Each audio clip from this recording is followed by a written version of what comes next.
Hello and welcome to Deaf Kiwi Diversity Series. My name is Nadia. And you are? My name is Becky.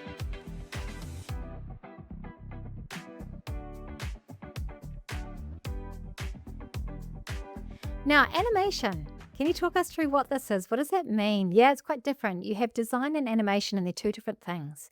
Design is more, well, you start off with a plain blank canvas, you're working in 2D, and then you just kind of manipulate design on top of that. There's no movement involved.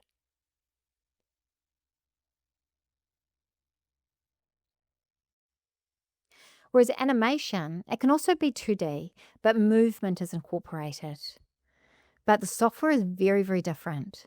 For instance, maybe in Photoshop, you kind of have that toolbar that sits at the left-hand side, and you have all your tool icons, and then you have your monitor, which is like your paper, and you're kind of employing different tool styles to create what you're going to do. Then it's kind of same as an editing tool with animation. You kind of have that bar sitting like a timeline across the bottom of your screen, and you kind of pause, and then you kind of draw what you're going to draw, and then you move to the next frame and you create a different picture, and so on and so forth. So really, actually, there's kind of movement that's created through the different frames. It's kind of like creating different layers throughout the timepiece. As you move it across, movement is incorporated. That sounds complex, right? Use Photoshop for that? Wow. Yeah. It is quite complex. You're kind of looking at components like timing, movement, transitions, different effect. Yeah, it's quite dynamic. So a lot of different components that you can employ. Yeah, well, there is limited. If it's quite elaborate design, I mean, school doesn't need that.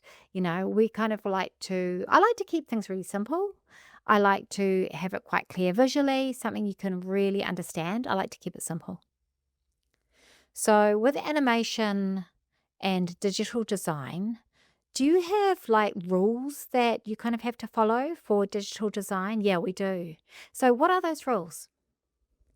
Well, you've got to have a really strong eye, a designer's eye, I would say. So you're looking at something. If you have a shape, say it's kind of a C that way and kind of a curve that way, if one side is off, it just looks wrong. You've got to have really nice synced and balanced. Otherwise, it looks really sloppy. And it's not really clear. It needs to be kind of cleaned up a little bit. You need it just perfect. Everything in alignment. And then it will look really good. It's really clear visually. It makes sense. It's easy to read. And it's just so. It looks really professional. That's really important. If it kind of looks messy, it's not professional.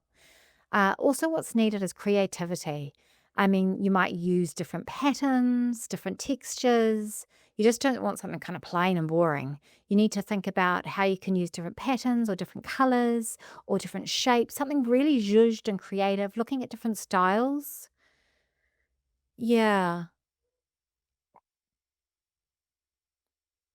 Just think about line. Line's really important as well. Outlines, the thickness, the flow of a line. If you've got something quite sharp, you want it to suit the design style. Maybe you have something quite whimsical and light, or you have something quite digital and staunch. Do you know what I mean? So it's kind of just making sure, designing depending on what you're trying to achieve.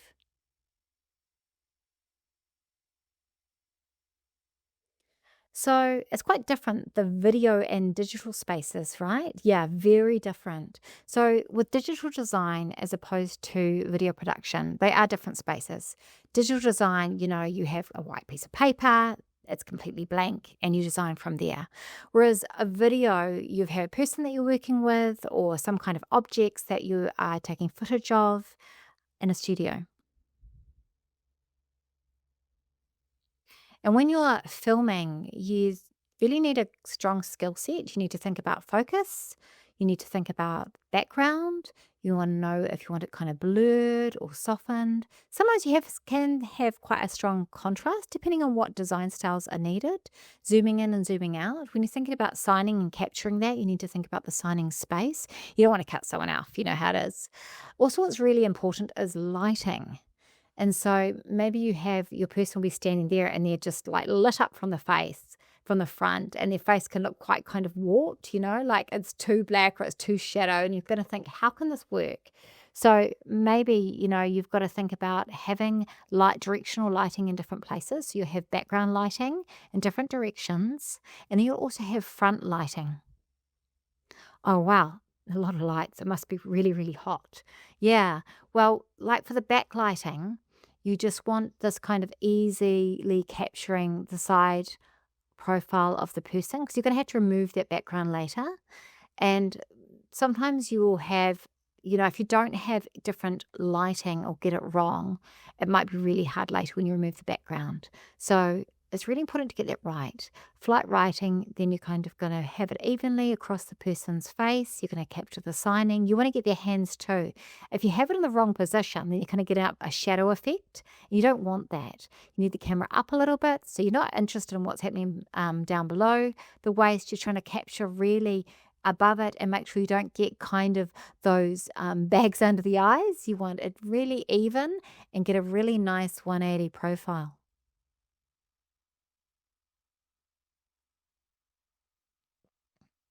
Also, once the video production's finished, you get to the editing phase.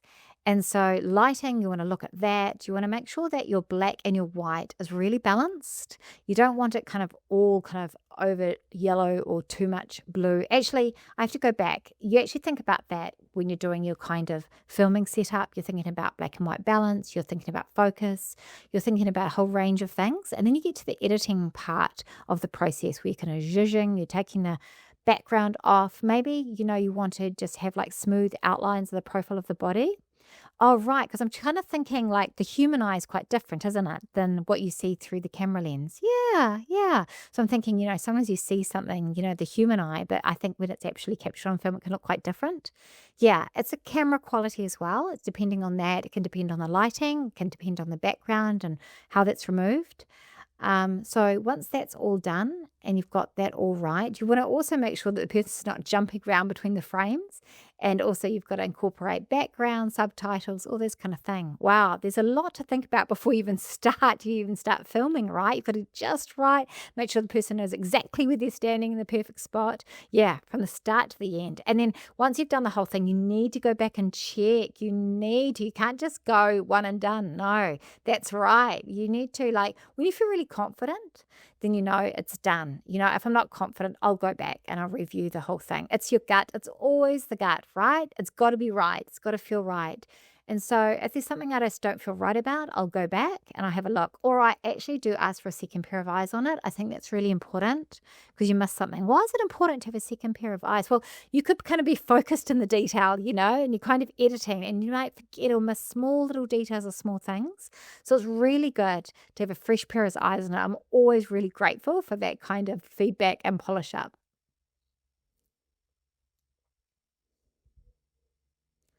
Now, you have a lot of different skills, don't you? Can you talk us through some of them? Yeah, I've been involved with a lot of different things. So, what else? Well, from when I was young, I really loved dancing. Dancing, yeah, I think it's linked to the arts. Dancing, right from primary school is really where I started with Chinese dance, and then intermediate, same.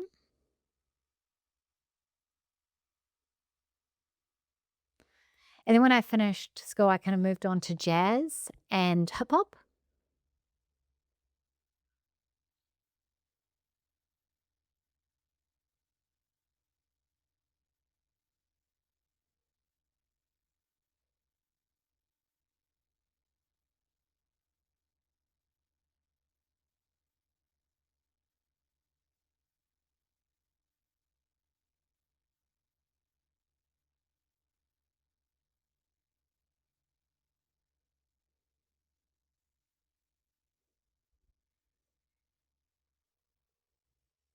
Wow, how did you work with the music? Yeah, well, there's a few different ways. It depends on your hearing level. I think if you're profoundly deaf, it would be really difficult. You really have to rely on the other people that you're dancing with. You're kind of using that peripheral vision to kind of spot what movement and phase of movement they're at to keep in sync. Yeah. Also, really vibration. I mean, for me, just actually feeling the beats really hard. And like when you jump, you get a real disconnect with the vibration and you get lost in terms of knowing what's next. So I have a person in front of me kind of counting beat in front of me. And I found that really helpful, talking me through it. And then I can kind of, respond to that with the different dance phases. Also, I think it's just kind of, making sure that everything's really consistent. You can't have everyone kind of leaving the floor at different times. So you want to be in sync. Yeah. Yeah. I mean, sometimes you got to keep a game face on. You can't show that you've mucked up and made a mistake. You just got to keep really positive, think it doesn't matter, try and fix it up next time, and just look really professional. So, yeah, like that. So, yeah, dance. Also, I've always really loved pencil drawing. Watercolors. You like watercolors? Oh, yeah, that is tough. Watercolors are really tough. I think because you have to really kind of play around with it a little bit. Maybe you do the pencil design and then you're trying to think, okay, I'm going to use watercolors and introduce a bit of color. And depending on how many watercolors you have, sometimes you might just have a few and you're thinking, okay, I need to create another color. I need to make something really pop. Yeah, it's hard to work out. It's quite complicated actually in terms of design and how it all works together. I mean, you might think, oh, blue, great. Oh, yellow, yellow. No, it's not that simple. I mean, you need maybe a different color. You've already got yellow there, and now I need to create something else, like maybe a little bit of red with a little bit of white, with, kind of mix it all up to come up with the right yellow. Yeah.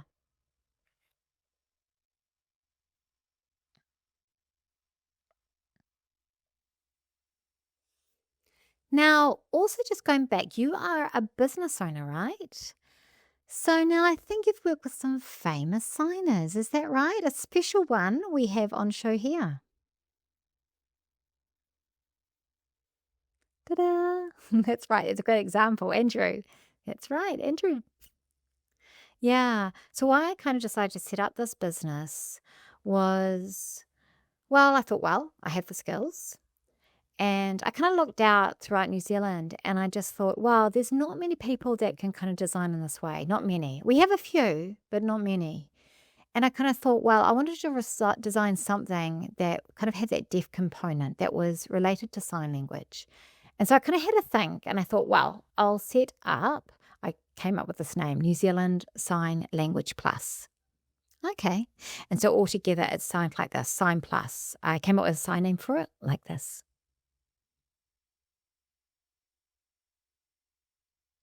So that's it, sign name, Sign Plus. Actually, I designed this. You did that. Yeah, I designed this and then it's like an iron transfer. Did you do that recently? Well, last year. Last year. I mean, really, I wanted to launch this, but I've been really busy with other things. It's really hard also in the t-shirt business because I really wanted to make it really cost effective for the community. And t-shirts are really expensive. So I really had to work out how to make it cheaper. And that was actually a difficult ask. So I kind of thinking about sign names and how we value them.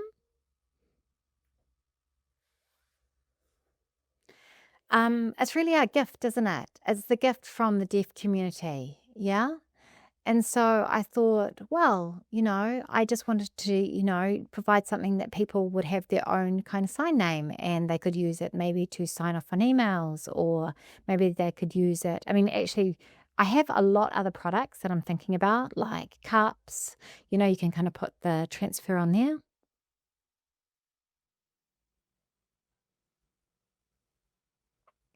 Oh, definitely cup. That's what I need in my office. This is mine. It's clearly got my name on it. I actually have the machine at home. I bought it. I haven't actually done it yet. Yeah, I've just been so busy, but I hopefully to do it. Or I would be one to buy that. Yeah, so cups, also just thinking stamps or maybe stickers. I mean, there's so many things you can do, right? I mean, you can do anything in design. Yeah. So when you first set it up, your business, you're starting with this. Yeah, well, I thought, which do I do first? And I thought, well, I'll start off with sign names. And I picked that first because I thought I'll design that. And when that settles, then I can kind of move on to making other products. I can kind of, get creative in that space. Think about things that are linked to deaf art, that kind of thing, something future forward. So when you do sign names, say, let's go back. So a person requests this. What is your process? Can you talk us through what that looks like from the request? What are the steps? So yes, someone will ask me, yes, I want you to design my sign name. And I ask them to give me a video. And I ask them to sign it twice. Yeah, because basically maybe, it'll be like this. For example, Andrew, they'll just sign this and it's just really short. And so I asked them to add the finger spelling, for instance, for Andrew. And so you'll see them sign their sign name and you might capture a little bit of their character, like a little smile. And so you want to capture that. Yeah. And then I want to add that to my design. And I will layer that up as part of my design. So their video, you take a snapshot, a screenshot. Yeah. Some sign names are really hard. Like, for example, Paul Buzzard, he kind of does this and it's really hard. You can't, have two pictures. You need kind of three components that you incorporate into one design. So I had to have a real think about how to layer this and actually communicate this. I didn't want like numbers 1, 2, 3, work on something quite flat. And I didn't want that numbering on there. So I thought, okay, let's just start fresh. I just wanted to show that there's 3 parts to the sign name, and I want to actually show that through the 2D image. Wow. So yeah, I did it on Adobe. Oh, Adobe, no, Designer, Illustrator. Yeah, Illustrator. So actually what I did is I kind of captured the first part of the sign sequence, and then the second, like this, and then the third.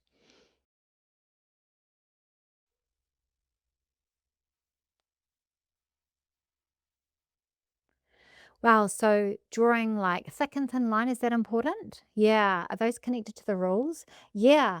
Well, before you're going to do a few drafts, you want to play around, you want to look what looks best in your designs. And also you're just thinking about incorporating color. Like you want to also keep it quite simple, like what shape you're going to have in the background. Oh, like he has a circle. Yeah, you can see the circle in the background. You don't want it to clash with the image of the person. You want it to make it pop. You want to also make it quite gentle. So I'm also always thinking about contrast and what works really well. So maybe you have like yellow and red and that would make something pop. Or maybe you have, say, green and yellow and that would really make something pop. So it's kind of looking at different light and dark and that contrast. It's really important to get it right. So I'm noticing that you have a lot of different software and there's a lot of different names. You've got Photoshop, you have Adobe, Illustrator, and others, right? Yeah. We have Adobe. Before we had no sign name for this, and you had to kind of painstakingly finger spell it out. But a group of people came up with Adobe. So this is the sign name for Adobe. So we have Adobe. We have Photoshop, as you mentioned before, Illustrator. We have Premiere Pro. We have After Effects or AE. We have InDesign. We have Lightroom. That's more for like photography. I don't deal with it that much, but that's more in the photography space.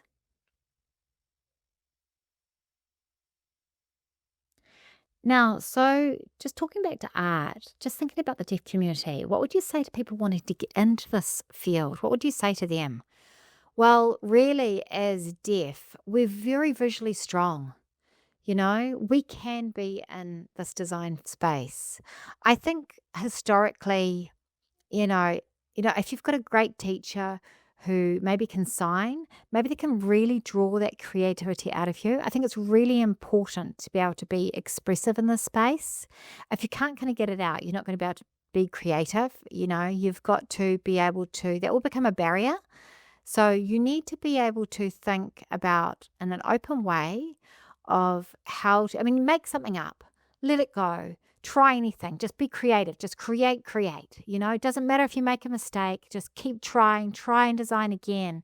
There's plenty of informations on YouTube or Facebook or Instagram. Just try and do it and keep going. We're so strong. The hearing community, of course, they're not so strong in this visual space because they use their hearing, but we're very strong visually and nuanced in that way. We can really take a lot of detail off, and all you have to do is work out how to transfer that onto the page. So, yeah, it's just getting confident in that space. I think that's really important. I think it's learning a whole new skill set as well. I have had a little think about this, and I'm really hoping if I have time when the timing's right, I'd really like to set up a workshop to really teach deaf people about how to be creative, about that process of getting the creativity out onto the page. Maybe one day. Oh, that sounds like a great goal. Yeah, I mean, you can do it. Deaf can. They absolutely can do it. Hey, thank you. Thank you so much for sharing your skills with us. You have so many. Thank you. Thank you for sharing your life experiences and everything. Thank you. You're welcome. I really hope that people will grow in the arts. And thank you too. Thank you for watching. I hope you really enjoyed this series.